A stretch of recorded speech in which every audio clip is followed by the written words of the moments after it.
John 5. After this, there was a feast of the Jews, and Jesus went up to Jerusalem. Now there is in Jerusalem by the sheep gate a pool in Aramaic called Bethsaida, which has 5 roof colonnades. In these lay a multitude of individuals, blind, lame, and paralyzed.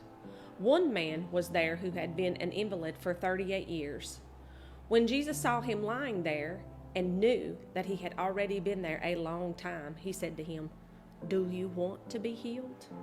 The sick man answered him, "Sir, I have no one to put me in the pool when the water is stirred up, and while I'm going, another steps down before me." And Jesus said to him, "Get up, take up your bed and walk." And at once the man was healed and took up his bed and walked. Now that day was the Sabbath, so the Jews said to the man who had been healed, "It is the Sabbath, and it is not lawful for you to take up your bed."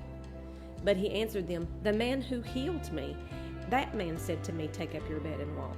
And they asked him, "Who is the man who said to you, 'Take up your bed and walk'?" Now the man who had been healed did not know who it was, for Jesus had withdrawn, and there was a crowd in the place. Afterwards, Jesus found him in the temple and said to him, "See, you are well, sin no more, that nothing worse may happen to you." The man went away and told the Jews that it was Jesus who had healed him. And this was why the Jews were persecuting Jesus, because he was doing these things on the Sabbath. But Jesus answered them, "My Father is working until now, and I am working." This was why the Jews were seeking all the more to kill him, because not only was he breaking the Sabbath, but he was even calling God his own Father, making himself equal with God. So Jesus said to them, "Truly, truly, I say to you, the Son can do nothing of his own accord, but only what he sees the Father doing. For whatever the Father does, that the Son does likewise. For the Father loves the Son and shows him all that he himself is doing. And greater works than these will he show him, so that you may marvel. For as the Father raises the dead and gives them life, so also the Son gives life to whom he will. The Father judges no one, but has given all judgment to the Son, that all may honor the Son just as they honor the Father. Whoever does not honor the Son does not honor the Father who sent him. Truly, truly, I say to you, whoever hears my word and believes him who sent me has eternal life. He does not come into judgment, but has passed from death unto life. Truly, truly, I say to you, an hour is coming and is now here, when the dead will hear the voice of the Son of God, and those who hear him will live. For as the Father has life in himself, so he has granted the Son also to have life himself.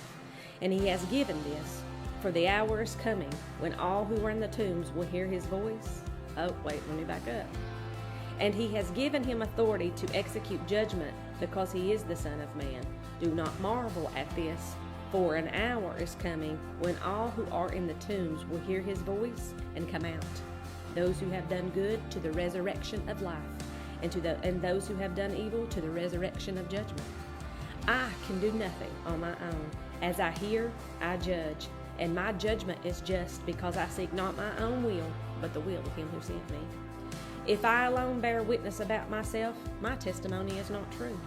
There is another who bears witness about me, and I know that the testament that he bears about me is true. You sent John, and he has borne witness to the truth.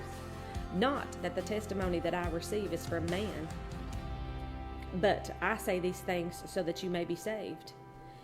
He was a burning and shining lamp, and you were willing to rejoice for a while in his light. But the testimony that I have is greater than that of John. For the works that the Father has given me to accomplish, the very works that I am doing, bear witness about me that the Father has sent me. And the Father who sent me has himself borne witness about me. His voice you have never heard, his form you have never seen, and you do not have his word abiding in you, for you do not believe the one whom he has sent. You search the Scriptures because you think that in them you have eternal life, and it is they that bear witness about me, yet you refuse to come to me that you may have life. I do not receive glory from people, but I know that you do not have the love of God within you. I have come in my Father's name, and you do not receive me. If another comes in his own name, you will receive him. How can you believe when you receive glory from one another, and do not seek the glory that comes from the only God. Do not think that I will accuse you to the Father. There is one who accuses you, Moses, on whom you have set your hope. For if you believed Moses, you would believe me, for he wrote of me. But if you do not believe his writings, how will you believe my words?